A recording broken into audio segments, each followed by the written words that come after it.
For years, the government has spent more money than it takes in. The result is a lot of debt on our nation's credit card. Debt that, unless we act, will weaken our economy, cause higher interest rates for families, and force us to scale back things like education and Medicare.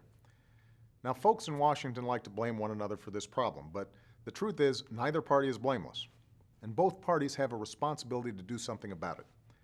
Every day, families are figuring out how to stretch their paychecks, struggling to cut what they can't afford so they can pay for what's really important. It's time for Washington to do the same thing. But for that to happen, it means that Democrats and Republicans have to work together. It means we need to put aside our differences to do what's right for the country.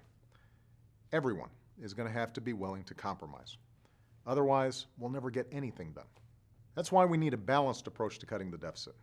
We need an approach that goes after waste in the budget and gets rid of pet projects that cost billions of dollars. We need an approach that makes some serious cuts to worthy programs, cuts I wouldn't make under normal circumstances. And we need an approach that asks everybody to do their part. So that means, yes, we have to make serious budget cuts, but it's not right to ask middle-class families to pay more for college before we ask the biggest corporations to pay their fair share of taxes. It means that before we stop funding clean energy, we should ask oil companies and corporate jet owners to give up the tax breaks that other companies don't get. Before we cut medical research, we should ask hedge fund managers to stop paying taxes at a lower rate than their secretaries. Before we ask seniors to pay more for Medicare, we should ask the wealthiest taxpayers to give up tax breaks we simply can't afford under these circumstances. That's the heart of this approach. Serious cuts balanced by some new revenues. And it's been the position of every Democratic and Republican leader who has worked to reduce the deficit, from Bill Clinton to Ronald Reagan. In fact, earlier this week, one of the most conservative members of the Senate, Tom Coburn, announced his support for a balanced, bipartisan plan that shows promise. And then a funny thing happened. He received a round of applause from a group of Republican and Democratic senators.